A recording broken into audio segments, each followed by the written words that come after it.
Di siya mga cute ka. Wala. Buwan na tayo mabuhat na. Dawat-dawat lang.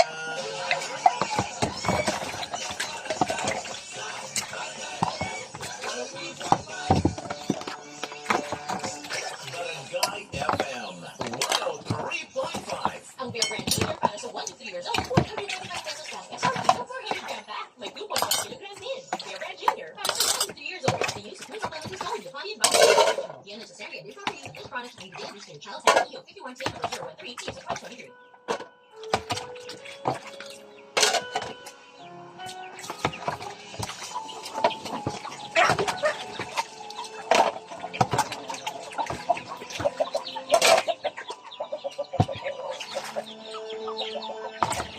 Ito ang oras ng panalangin.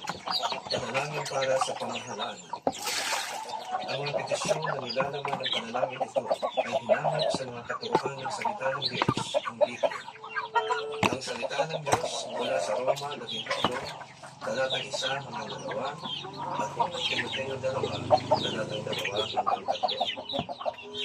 Ang bawat tao ay dapat pasakop sa mga pinuno ng pamahalaan, sapagkat walang pamahalaang hindi mula sa Diyos, at ang Diyos ang nagtatag ng mga pamahalaang umiirap. Kaya nga, ang lumalaban sa pamahalaan ay lumalaban sa itinakda ng Diyos.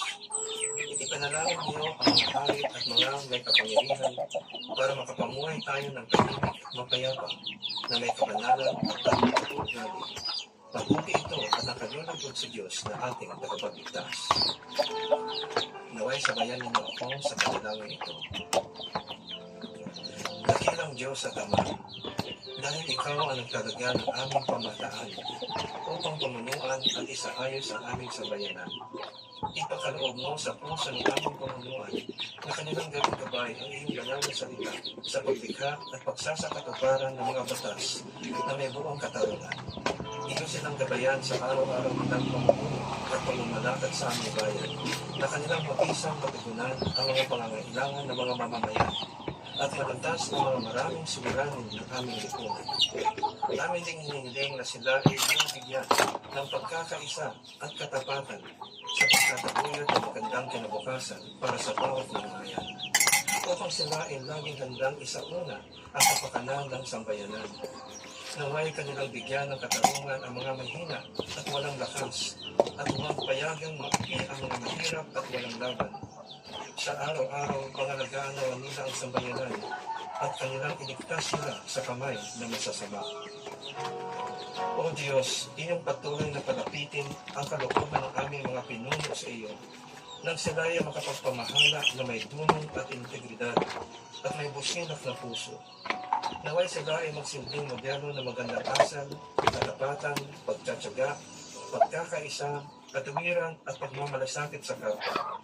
Ayon sa iyong kahabagan at kapangyarihan, sila ay iyong pagtibayin sa pagharap sa anumang mabibigat na hamon o suliranin na maaaring dumating muli sa aming bayan at iligtas mo kami sa lahat ng buhay. Ipagkaloob mo na maghanap namin ang anumang hamon ng mapayapa at buo ang loob dahil ikaw ay kasama namin. Iyong pagpalain at bantayan ang aming sambayanan at kami ay iyong ilayo at iligtas sa sinumang magtatangkang nakawin o sirain ang aming kapayapaan at kalayaan bilang iyong bayan. Iyong ilayo ang aming mga hukom sa paghatol ng hindi makatarungan. Naway sila ay humatol batay sa katuwiran sa lahat ng oras. Gaya ng iyong sinabi sa iyong banal na salita na ang isang bayan ay matatag lamang kung ang mga namumuno ay makatarungan. Ngunit ito ay mangwawasak kung sa salapi sila ay gahangan.